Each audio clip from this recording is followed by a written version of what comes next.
The contentious coalition promise. And I believe that it is a great day for New Zealand that our treaty is being debated. A bill that misrepresents, manipulates and undermines legitimate constitutional foundations of this nation. Kia ora, ko Lillian Hanly ahau, anei te pūrongo tōranga pū mō tēnei wiki. Welcome to Focus on Politics. David Seymour's Treaty Principles Bill, getting its long-awaited moment under parliamentary scrutiny. Members of the committee, I know that you're going to have an extensive discussion with 80 hours of hearings. In a free society, people should be able to have their say about the most important issues of the day and all of the laws discussion as well. And so I appreciate there are differences. Live. Well, look, I think I've been very clear. We're not supporting it. We'll vote it down. It won't become law. The Prime Minister batting it down yet again just days earlier at Ratana. Yeah, I appreciate it's been a challenging time and a challenging 12 months. And I get the angst and the anxiety that Treaty Principles Bill has caused. That angst on full display in the Select Committee room at Parliament. I confess it's difficult to be in this House for this purpose this day. That a national-led government provided the stage for this political theatre is ironic. Because less than 10 years ago, another national-led government passed in this House the Ngāti Tōrangatira Claims Settlement Act that included the following words, and I quote, "With this apology and settlement, the Crown seeks to atone for these wrongs, restore its tarnished honour, and begin the process of healing." The Treaty Principles Bill before us today is in spirit and substance the antithesis of the mutual trust and cooperation and respect for Te Tiriti o Waitangi, so solemnly promised by the Crown and passed unanimously by this House to Ngāti Tō to restore its tarnished honour. But it was the bill's architect who got the first words in front of the Justice Committee. I refer to those who claim that the only way to achieve material equality between the Māori side and the British side of my ancestry is to create more legal inequality. No doubt they have noble intentions, but public policy should be measured only by results. That was me in my maiden statement to Parliament. Now, you might think that a little bit indulgent, but I want to be clear that my beliefs behind this bill and my belief in freedom under the law is a long-held and sincere belief. The Act leader says the courts and the Waitangi Tribunal have sought to define the treaty principles, and he thinks this is incompatible with freedom under the law, where everyone has equal rights. Members of our current parliament believe that this country would be better off as a, quote, tiriti-centric Aotearoa, where people are divided into tangata whenua, land people, and tangata tiriti, treaty people. Even if the treaty as a partnership is put forward as a way of helping to achieve material equality, you'll find that it is not necessary nor is it sufficient. He's proposing to scrap the current principles. Those include partnership, active protection, participation and redress, and enshrine new ones into law. These are that the government has the power to govern, everyone is equal before the law, and recognising iwi and hapu rights, but only when agreed to in a settlement. Te Pāti Māori's Debbie Ngarewa-Packer questioning the minister after his submission. How would this bill improve outcomes for Māori communities who already face significant disparities? Having a free society where everyone's equal before the law, where you can get a resource consent to build a home for someone or start a business, that is prosperity, that is good for all people. How would it protect? I specifically asked for Māori communities, Minister.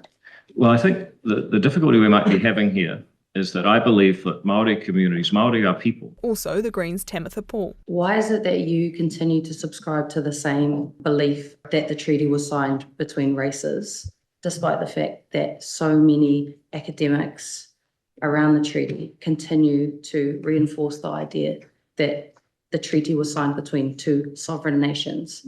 The idea that there was two sovereign nations, I'm sorry, I don't subscribe to that. The media putting questions to the minister about these issues too. On sovereignty. You're trying to say that there's no nationhood, right? So what was New Zealand before British arrived, in your mind? New Zealand was a land that had a number of hapu who lived up and down it in a number of specific locations. So was it a nation? No. Was it just a smattering of people, do you think? I wouldn't describe it that way. How would you describe it? I'd describe it as a collection of peoples living in different locations, some trading and interacting, some not, some agreeing with the Declaration of Independence and signing it, others not. And who had their own ways of living and their own ways of engaging, their own governance structures in place. There's no question that there were structures in place, but the question is, how do we proceed today And I put forward that is, as a parliamentary democracy that has free and fair elections, as a place where each person gets an equal say on their future, so that we can all live together harmoniously and flourish in our own way. And equity. You yourself acknowledge that freedom and equality under the law doesn't guarantee material freedom and equality, but actually Māori have had a different experience to most in this country. They were colonised. What does this do in terms of dealing with addressing the specifics of that experience? I think that was an interesting exchange with Debbie, because she is focused only on Māori, and there's two problems with that. Number one, not everyone who's Māori is disadvantaged. Number two, not everyone who is disadvantaged is Māori.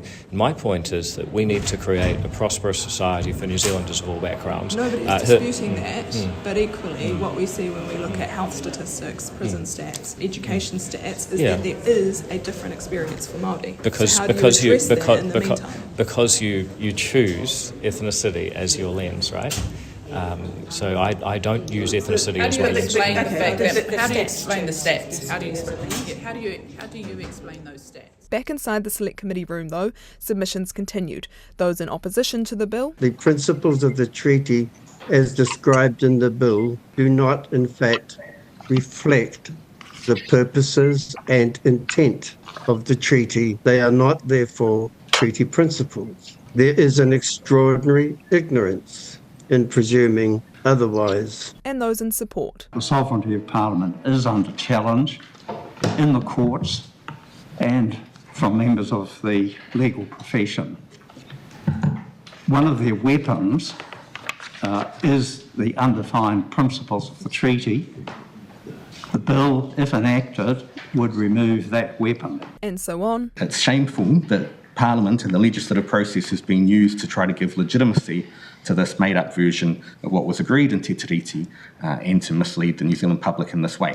The really dangerous element about it is that these principles intend to remove Te Norangatira from the equation of the treaty. They remove the treaty as a mechanism which provides new rights in itself, and they, in fact, remove the identity of Māori as a people. And so forth. In brief, they are one, that the principles of the Treaty of Waitangi, as they currently figure in law and public governance, lack democratic legitimacy.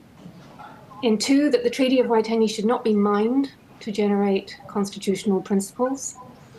And three, that the bill's proposed principles 1 and 3 capture fundamental democratic values that we should protect. With Wharekura student Te Kanawa Wilson adding his young voice too. Te wairua o tēnei pire, he tāmi I te Māori, he tirohanga pōhe he tōetahi, me tō rātau hia ki te whāngai I te kaikiri. Nā reira, ko ngā hua ka puta mai, he hua kino. Electoral law expert Graham Edgler opposed the bill, suggesting the proposed principles should go elsewhere. Professor of Economics Ananesh Chaudhuri supported the bill because he's worried the country is going down a path of ethnic tension. Historian Dr. Vincent O'Malley says the country is where it's at today because generations of New Zealanders didn't learn its history. And Carl Chenery, submitting as a private citizen, requests the committee include a collation of Crown apologies in its report on the bill. It's a multilateral agreement and you need to have a discussion between the parties. If you're going to have 30 years of apologies for unilateral actions and then take a further unilateral action to redefine it, it seems to undermine the whole premise of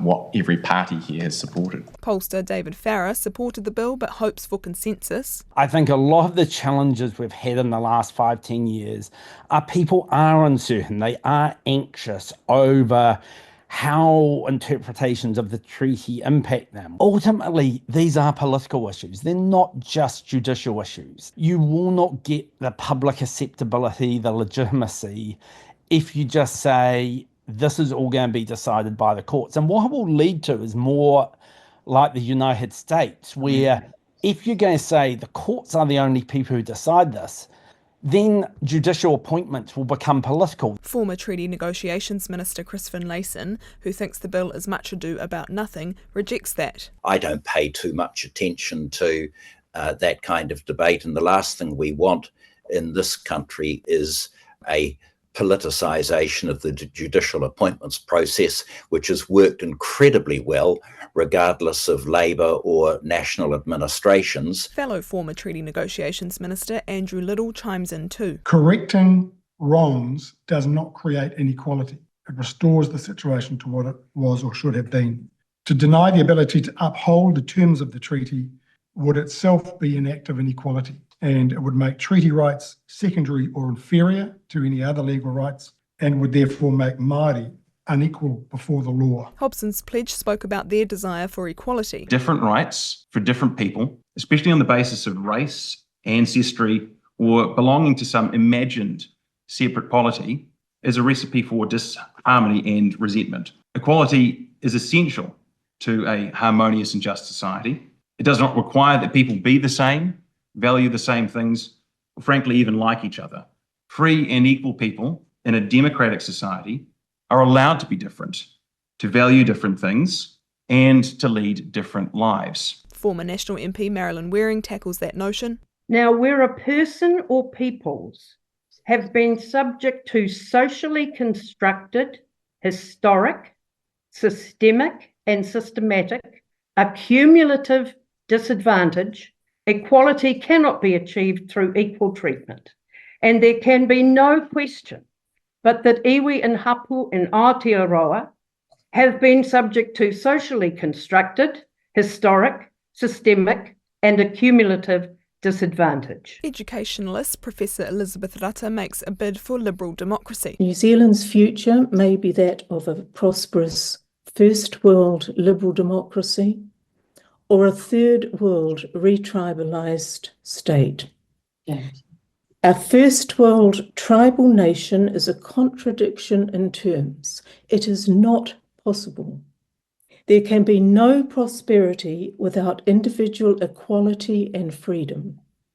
There can be no social equality without prosperity. The very existence of the bill is liberal democracy in action. Asians supporting Tino Rangatiratanga speaking of a wider agenda. As though iwi, we have been afforded the opportunity and privilege to live in Aotearoa by virtue of Te Tiriti o Waitangi. We oppose this bill because it desecrates Te Tiriti, a sacred and generous agreement that allows immigration to these lands under the clear condition of protection and respect for Tino Rangatiratanga. We see the underlying agenda of this bill is far from equality, but the removal of barriers for corporate interests and extractive industries to further exploit Māori land. Professor Jane Kelsey taking aim at the ACT Party. So to me, this ACT bill is a logical extension of those attempts to bypass the realities of what are in Te Tiriti o Waitangi and substitutes them with something that the Crown can be comfortable with. I think it is actually a political stunt. And fellow legal academic and scholar Ani Makaire taking aim at the principles themselves. For as long as the principles of the Treaty of Waitangi have been enshrined in legislation, the Crown has manipulated the concept to serve its own implacable sense of entitlement. This bill continues that pattern of behaviour. What sets it apart from earlier efforts, perhaps, is that this time the Crown can't even be bothered trying to mask its true intentions by hiding behind protestations of good faith. It's long been my view that an air of confusion has been quite cynically fostered concerning the true meaning of Te Tiriti o Waitangi, when in fact its meaning is very simple. In effect, the rangatira were stipulating that the Crown take responsibility for its own people as a condition for being allowed to remain here. The second day of submission saw one of the few calls for order from Chair James Meagher. It followed former National MP Sandra Gowdie's submission in support of the bill. There is now an unprecedented emphasis in favour of Māori within the law, giving rise to an unacceptable level of expectation, privilege and growing demand for more. Breaches of the rule of law and thus Treaty of Waitangi obligations are the reason we need principles that support and are consistent with the rule of law. Non-Māori as treaty partners do not have a Waitangi tribunal to go to if they feel affected by any perceived prejudicial bias arising from any action of the government, but Māori can. What qualifies you to speak about Māori? My own life experience gives me the right to actually speak about any matter or subject that I so choose So it's your life And I experience. do it with all respect. It's your privilege. Checks out. Thank you. Thank you, Sandra. I'd like to extend the committee's appreciation for you being. An apology for some of my colleagues. Appreciate your time. We are Don't apologise to me. You've got no right to speak for me either. No, you do not. That won't be the only thing you apologise for. Don't apologise to me. Apologise for this. You don't have the right to apologise Thank to me. you. But it was 21-year-old Māringi Te Rangi Ātāhua James with the final words. It's exhausting, but it's also telling, because when you peel it back, what you find isn't logic or reason, it's fear.